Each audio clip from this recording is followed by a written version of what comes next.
Hello, I am Arun Malhotra and welcome to ETAuto Unplugged.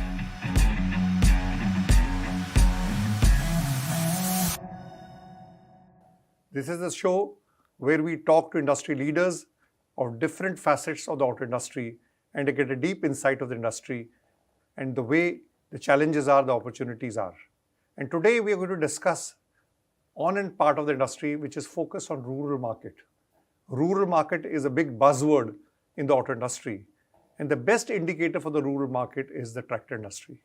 Yes, we are going to discuss on the tractor industry, or we call it the farm mechanization industry, and there is no better person to discuss this than Mr. Bharatendu Kapoor, who is the President Marketing and Sales of TAFE, and also he's Chairman of the Marketing and Sales for TMA.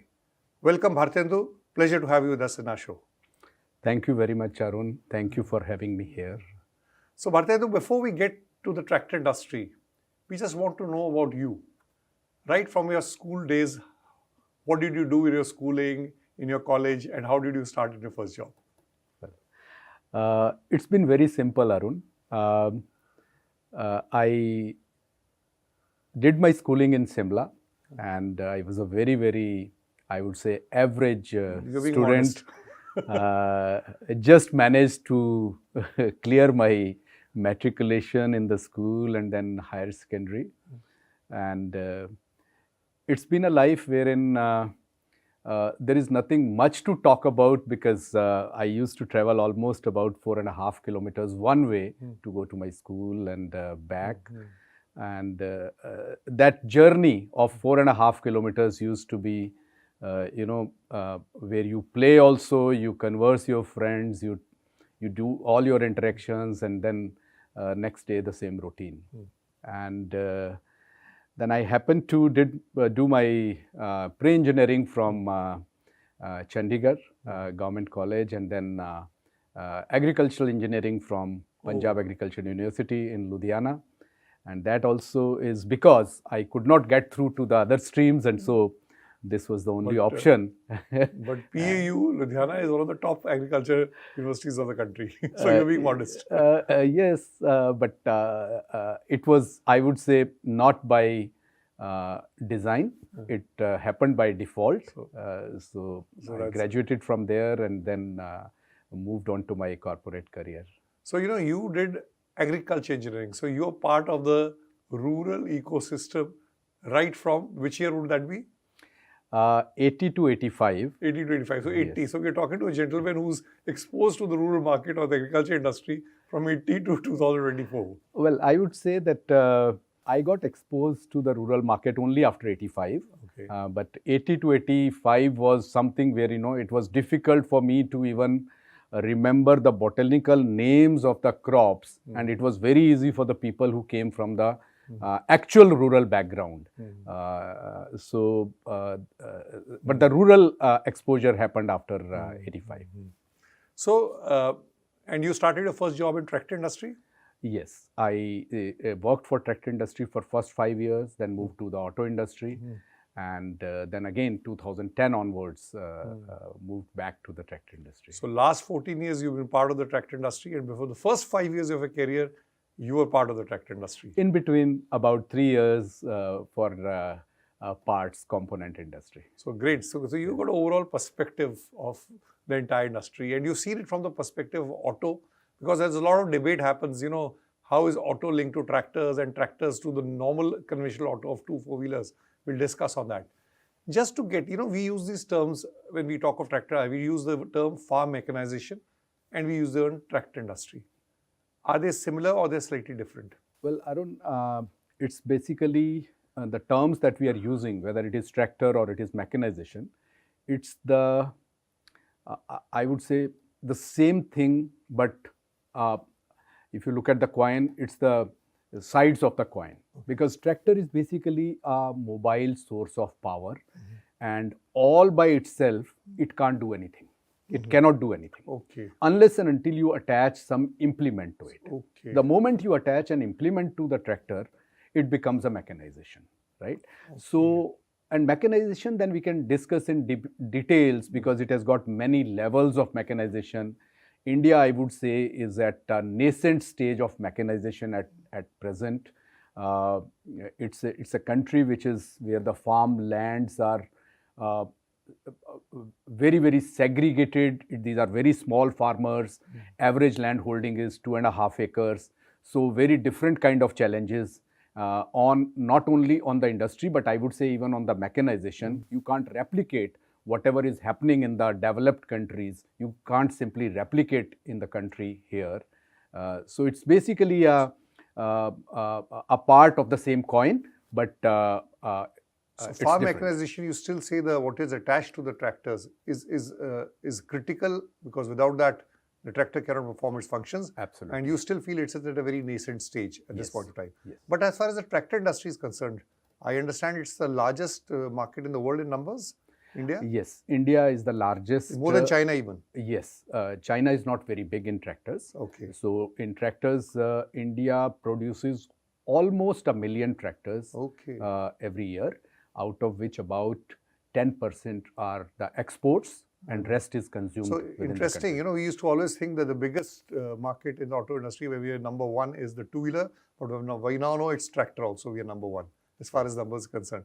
So that is great. Now, tractor industry, the evolution, you know, we all heard of this term called green revolution when we focused on farm mechanization, improving productivity, better seeds. How has the journey of the tractor industry been in the last 3 decades since the green revolution, or even more? So, Arun, I'll set a context for your question so it will be more clearer. India got independence in 1947. The first census happened in 1950. Yes. And the population of the country at that point in time was about 38 crores. And to feed 38 crores, India had to import about 55% of the food grains from other countries. India was not self-sufficient.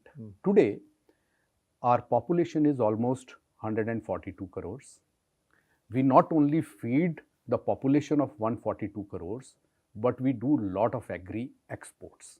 Oh. And that has happened because our cultivable land has not changed. Our cultivable land, if you Google what it was in 1950 and what it is today, the change is just 1%.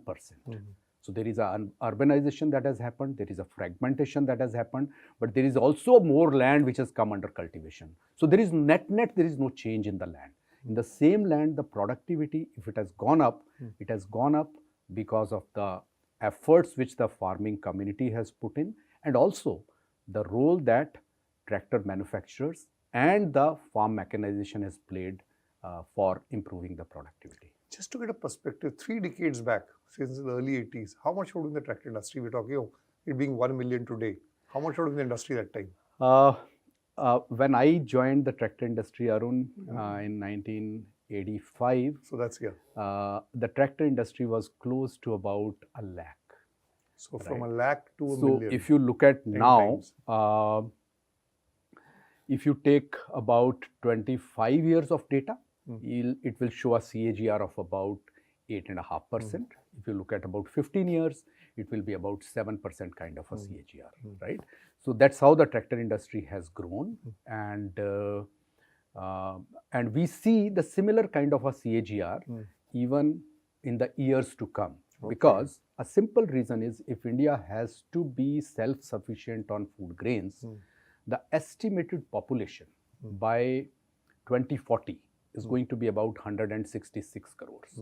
To feed 166 crores, to be self-sufficient on the food grains, and to continue to have the exports at the level at which we are today, you need farm power, more farm power. Okay. So CAGR of 5 to 7% over the next 15 years is assured.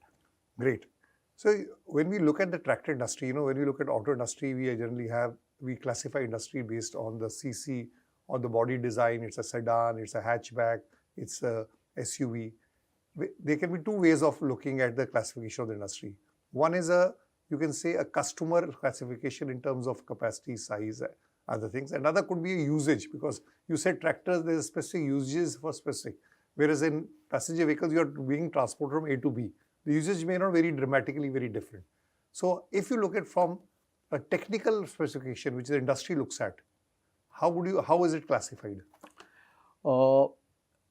When the data gets published, Arun, it is basically on the HP category wise. The horsepower. Horsepower category wise. So people divide industry, even the TMA data you will see is less than 20 horsepower, 20 to 30 horsepower, 30 to 40 horsepower, 40 to 50, and greater than 50. That's how the data is. Small tractors will be below how much horsepower? If you say less than 30, I would say, will be considered as small tractors. And then after that? But with a word of caution, because there are compact tractors which have come in now. Okay. In size, they may look small, but horsepower wise, they will be more. Okay. Okay. Right? So that's how the industry publishes the data. But when we do the planning in the industry, right, which area you want to play upon and which area you want to dominate, it is primarily based on the usage. Okay. And I'll give you some examples. It will be, I think, clear to you. There are more than 100 agricultural applications. 100? More than 100 agricultural applications. And then there are close to about 20 to 25 commercial applications for which the tractor is used. Must be a Herculean job for a tractor manufacturer to identify a product and to say which product. But still there will be some, say, macro or say big classification in the terms of usage.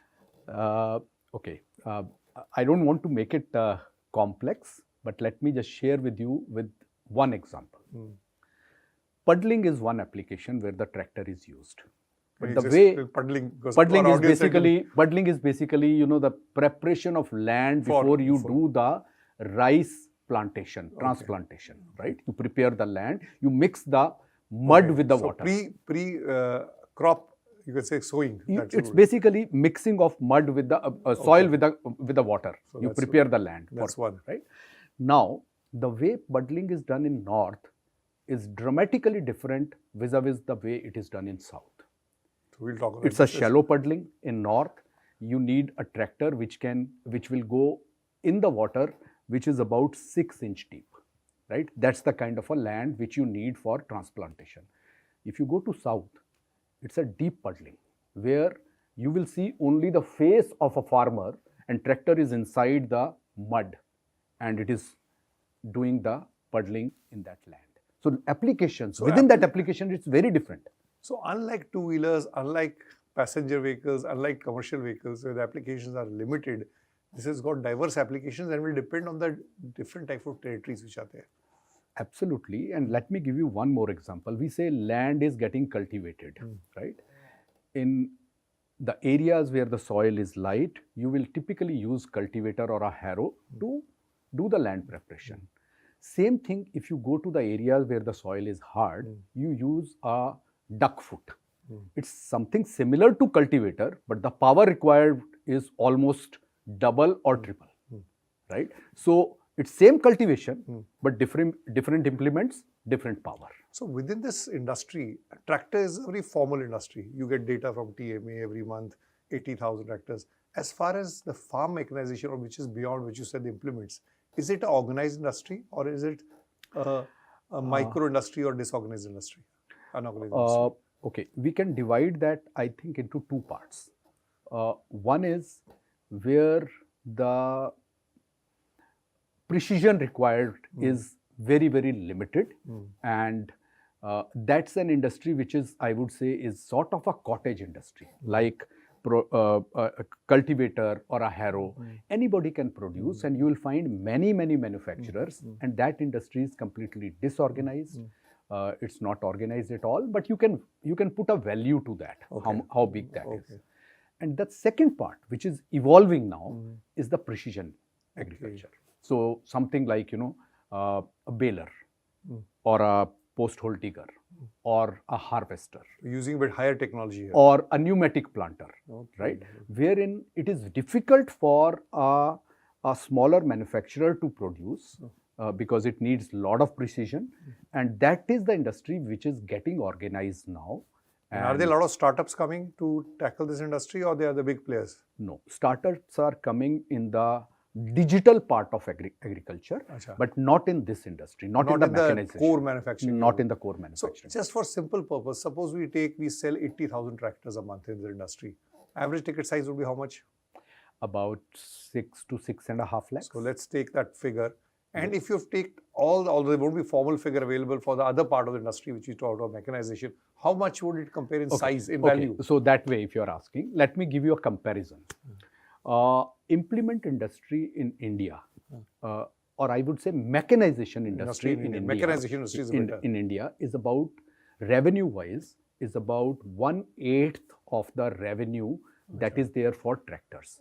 But if you look at the developed countries, it is about 5 times or 8 times the revenue of the tractors. So here it is, the gap is very high. 1/8 and there is 5 times. Yes. So the ratio is something like 40:1. Absolutely.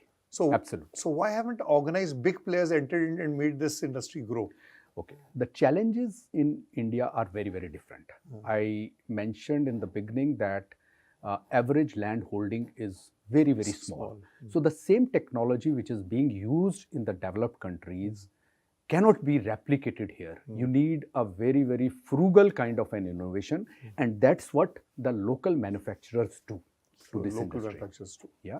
So they will customize the implement which is required in the farm to solve a particular pain area of a farmer. And that's the reason this industry is not so organized. So, Bharatendu, you discussed some very interesting perspectives which we never were aware. One is the size of the tractor industry in numbers and value, and the size of the mechanization industry and the gap between India and the international market. So it's a great opportunity not only for the tractor industry to grow, but the mechanization part of the industry and the application has a great potential. And then you talked of the north-south divide. I won't call it divide, the north-south difference and how the fields are very, very different. Now, we measure in auto industry penetration. We say for every 1,000 people, 25 own passenger vehicles. For every 1,000 people, 110 own two-wheelers. So when you look at penetration in tractors, what is your unit of currency? So different manufacturers. Is there an industry definition or is there a manufacturer definition? No, it's a manufacturer's definition more of, because if you have to plan for next 10 years of your, if you have to plan for an investment, obviously you will look at what is the potential available and what is the potential or headroom available state-wise, right? So there are different ways of doing it. Right? But what's the standard way which is generally? So I'll just tell you. A very, very simple way of looking at it is, whatever tractors are being sold today, how many tractors are being sold to the first-time buyers, and what is the exchange that is happening. So currently, exchange, where you buy an old tractor and then you sell a new tractor is close to about 55% in the industry, and 45% are the new buyers who are coming into the industry. Now, this exchange percentage varies from state to state. So you can look at the states where the exchange ratio is almost 95, 97%. Those are the matured markets. And then there are markets where it is 20%. So the headroom is more in that market. It is a simple way, right? There's another way of looking at it. You look at the cultivable area in each state, look at the tractor population available in those states, each state, and then look at, with respect to the cultivable area, which is a state which is almost matured, right? And then you look at the headroom which is available in the rest of the areas, or power which is not available in the rest of the areas, right? So you will find that there is a lot of headroom available, and that gives us a confidence that there is a lot of headroom still left out in this industry, and our projection is that by 2032-33, this 1 million will become 1.5 million kind of an industry. India has that kind of a potential, and we see that happening. And is the value of the tractor going up, or are people upgrading? Like if we are seeing passenger vehicles, the size may increase as much, but last year like 8% has been the increase in value terms per vehicle. Is it happening in tractors, or it is still fairly constant across segments? So I'll answer in two parts. One is, obviously there is a change in the value, because if raw material cost is going up, so that's one part, right? Second part is, as the irrigation penetration is increasing, right? You need to improve the productivity. Where it was a single crop area, it has become multi-crop area. In a year, you are able to take 2 crops or 3 crops. The window for crop is also shrinking. So let me give you an example. The window which was available for land preparation used to be almost about 4 to 5 weeks for wheat, right? Today, because of the climatic changes, that window is reduced to about 3 weeks.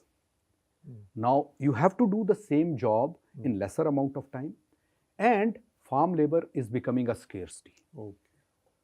And therefore, you need a higher horsepower tractor. So, the people are moving to the higher HP, and that's another thing which is changing this value thing which you are talking about. So, when we were talking of this, I was thinking of a cricket analogy. From test match to 50-over match, in there you're getting a T20 match, and you need big hitters to clear the boundaries for 4s and 6s. Correct, absolutely. So, that analogy probably you can correlate, but you need a higher HP to maneuver the heavier implements. Okay. Yeah. So, one very interesting thing which I've seen, 2-3 things when you look at tractor industry data, and I'm not talking any manufacturers, but if you look at market shares over 10 years, and there's suppose there are 8-9 big groups, you don't find the market share changing much. That is one part. So, this is the only industry where market shares are fairly consistent over 10 years. Suppose I went to sleep and woke up after 10 years, there won't be a very big shift in the market share. That is one. But the second part which I see, which you say is that the market share of manufacturers state-wise dramatically changes from one state to another. Now, how does these two play out? Very interesting question. It's not only 10 years, Arun. You can look at the data for the last 35 or 40 years. Right? There are 1 or 2 players where you will see a big swing. But generally, you will see the traditional players have stayed at their market share. But access to technology, access to manufacturing is not that difficult. Why is this? No. So I'll elaborate it a little bit. One is, before I elaborate it, a stable market share for every manufacturer also means that this is a very, very highly matured industry. It's a very highly competitive, intense industry. The competition is at a village level, not even block or tehsil level. It's at a village level competition, that how many tractors are there in that village and of which brand those tractors are there. So, for a marketing person who's sitting at the top, must be a very difficult proposition, because the unit of currency is not the state, not the district, not the block, it is a village. If you travel on a road, Arun, in any part of the rural area, you will find one village which is dominated by one brand and the adjoining village dominated by another brand. And that's the kind of intense competition which is there. So, intense competition which is there. And the second part is, which you said the competition is there, but ultimately when it all happens, the market shares are consistent. That's an interesting part. The second part which I see is this cyclic part of this industry. Everybody would say this is a cyclic industry. What does it really mean and why does it happen? Yeah. Agri industry largely is dependent upon monsoon. And so one very single biggest factor which impacts this industry is the monsoon. And it is not the normal monsoon or not so normal monsoon. It is also the timeliness of monsoon, and it is also the spread of monsoon. Okay. So if you look at last year, monsoon was normal, but timeliness was very, very different. It started on time and there was a lull for almost about 3 weeks of time, and farmers had to do a resowing. So just percentage of monsoon cannot be the only then, criteria. Yeah. And then the spread of monsoon. It was very good in north.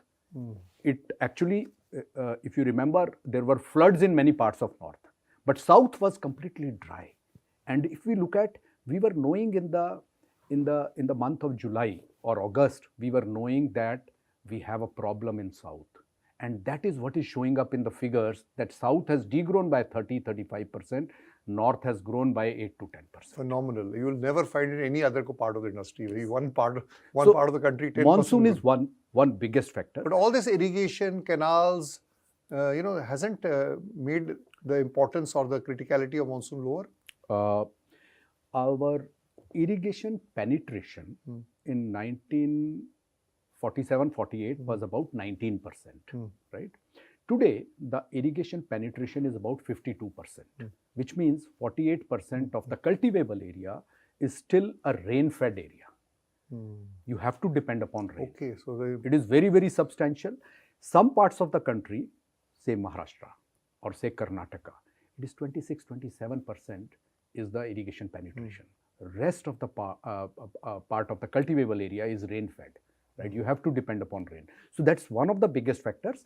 Other than that, then there are other factors which influence this industry, because tractor primarily use is the agriculture, but the farmers are looking at the other revenue streams today. So 86% it is used for agriculture, and then to make sure that rest of the time, because tractor is used only during the land preparation time or at the harvest time or during the interculture. So usage of tractor for agriculture per se is about 600 to 700 hours in a year. 600, 700 700 hours in a year. So percent utilization So of if the you look of at the if you asset is low. convert, no, if you convert into say 10 It doesn't. hours or 12 It hours doesn't in a do. day, it is about 3 months.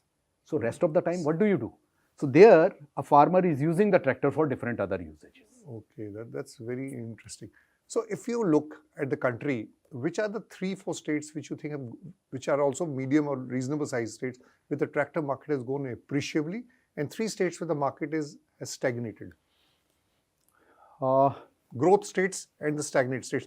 And it's not an indication of the ability of the state. I won't say stagnated. I would say the matured industries, Okay. where the penetration has been fairly high, and now almost every tractor that is sold in these states are basically against the buying of old tractor.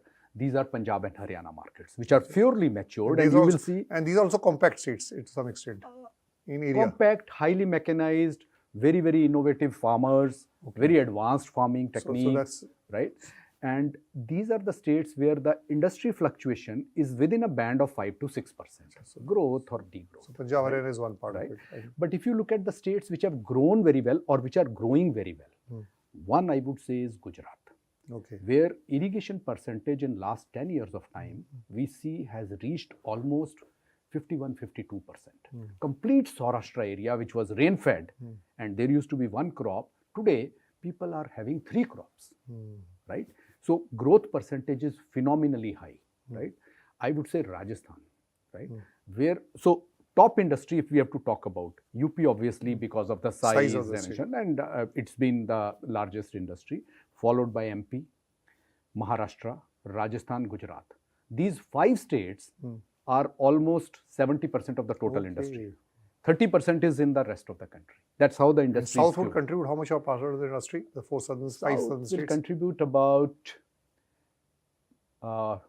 approximately about 20% of the total industry. 20. Approximately, I'm saying. 20. Yeah. But it will vary year to year. Year to year. This year it is terribly down. Because of the, I mentioned to you the rainfall failure last year in South, so water scarcity is there. So, you know, the industry size has a lot to do with the way the industry is matured in a place, the monsoon impact at that point of time, the type of crops grown. So, there are various factors playing into it. There is a water table, other than monsoon, the water table. So, water table in South is, at present, is lesser than last 10 years of average, right? So that's another factor, which wherein the government will restrict the flow of water for irrigation, right? So that impacts. So very interesting, Bharatendu. You know, when we talk of agriculture, when we talk of rural, we try to paint it with one single brush. What you are telling us, that you need different brushes and different lenses to look at that for every market. state. Every state. Yes. So that's interesting. So it's a very fascinating, and you can really know how the states are moving across.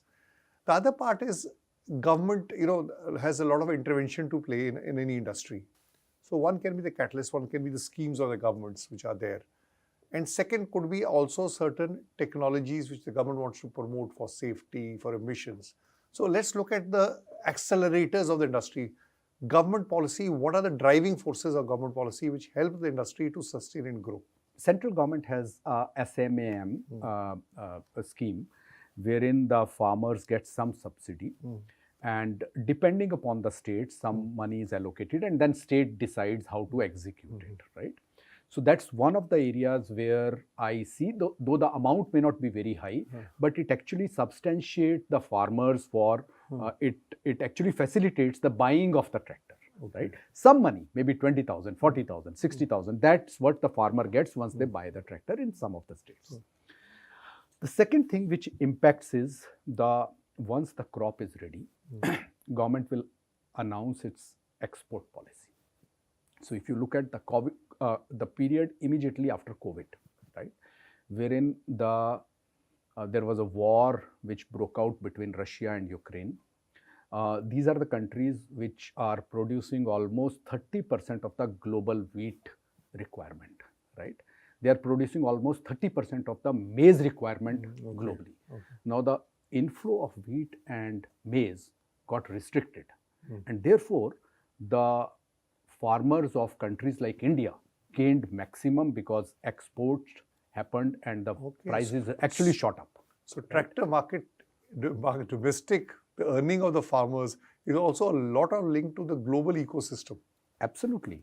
If not only global ecosystem, I would say government policies. So if government this point in time, there is a complete ban on wheat, paddy, and maize and onion, right? Now production is high, but government has banned it to contain the inflation. Now, prices. Obviously, the farmer will get a normal price, which is MSP plus minus 200 or 300 rupees. But if there is no ban, the prices could shoot up, right? So it also depends upon the government policies, other than the subsidy. So one, you are talking of the subsidy or the government schemes which help to promote farming. That's one element. Second, you talk of the government policy. And the policy is more linked to exports or imports, which are part of it and which are impacted by the global ecosystem. Correct. So it's an interesting area, and it varies crop by crop. The policy of the government will be... it will be crop by crop. There is another example I will give you. See, the farmers of this country are not averse to technology. They want to try out new things. And to bring in technology, manufacturers used to launch new products. The approval of those products used to take years. Today, in last couple of years back, government has changed the policy. They have made it mandatory. The moment you submit your product for testing, approval has to happen within 70 days of time. Where does this approval happen? Like there are government institutes like Budni is the central testing institute. Normally they do the test report for all the tractors which qualify. And where is it located, Budni? It's near MP. It's near MP. It's near Bhopal basically. So the testing agencies for tractors are very different from the testing agencies. These are the government agencies. They do all the tests actually for the tractors, whether it's able to perform in a particular application or not, and then they submit the report. And that report is considered as a sacrosanct by all the manufacturers and also by the government. So great. So now coming to the legislations, today in the auto industry, we talk of legislations which are linked to emission, which are linked to safety. Are there any legislations in tractor or tractor industry who are a free run? No. There are legislations, Arun. Tractor industry used to be, like in auto industry, there are BS3, BS4, BS6 norms applicable now. In tractor industry, the norm till now was TREM 3A. TREM 3. What does TREM stand for? It's a parallel to BS, you can talk about, right? And now the norm, which is above 50 horsepower, government has implemented TREM 4 norm. But there is another circular effective 1st of April 2026. It's basically a TREM 5 norm for all the tractors, which means the technology of what we are doing today or what we are selling today or what farmers are buying today is going to be way different vis-a-vis what we will sell 2 years hence, right? So it's going to be a CRDI. So when it's going to be a lot of TREM 5, one of the challenges in the two-wheel industry at the entry level is the price in percentage value terms has gone up so much that the entry-level market has shrunk. Is that a challenge or a threat? It's going to be a challenge. It's obviously going to be a challenge because... what does the industry say for this? Because this norm has been shifted 2 or 3 times and this time government is firm that it will be implemented. All the players in the industry are preparing for it, but obviously it will have a huge cost. And focuses on emission basically.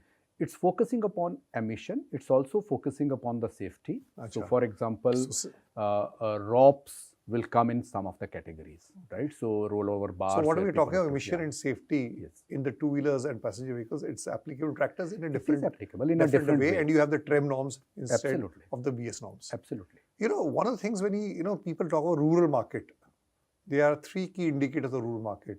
One is two-wheeler sales, because more than 50% sales of two-wheelers happen in rural. Then you call up FMCG. which is also rural to an extent. And tractor is supposed to be nearly 100% rural. But when you look in time, these don't run, they are not synchronized. So two-wheelers go on a different pitch, FMC goes on a different tangent, and tractors go on different tangents. So for normal person who are following this market, he says, if this is a rural market and the dynamics and the economy of rural market is one, why do these three industries vary? There's no strong correlation. Why does it vary? They are discordant. That's the wrong word to use, but they are not in sync. Yeah, sometimes we get actually confused with the term rural economy, but that's not correct for either of these industries. Sure. So you look at the COVID period when tractor industry did all-time high, and two-wheeler industry was almost virtually nil.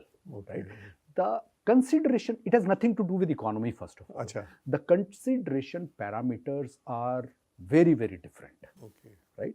So for two-wheelers, for example, the best of my knowledge says that it's a discretionary spend that is available in the hands of the consumer. Individual customer. Right? The interest rate, for example, right?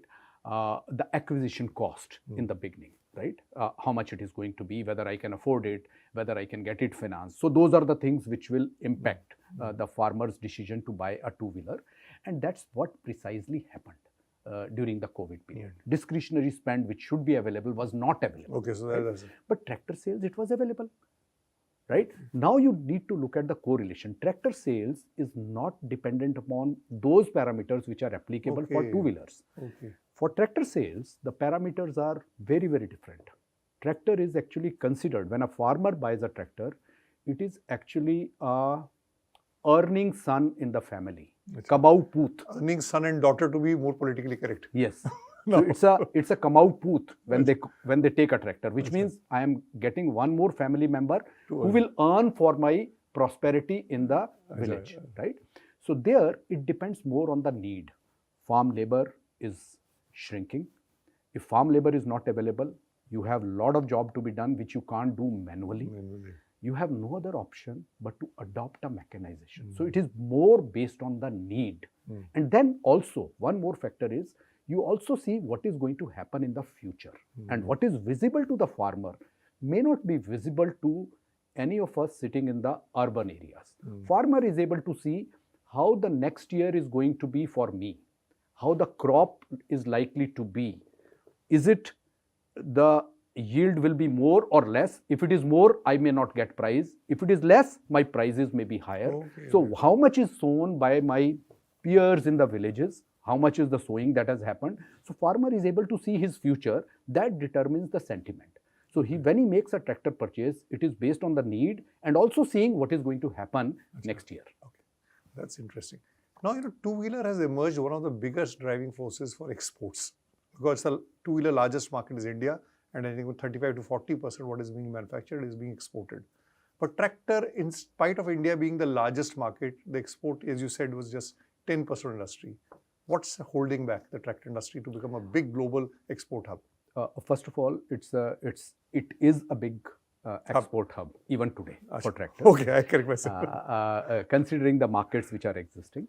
But the export market depends upon the economy which is there in the other countries. Okay. Right?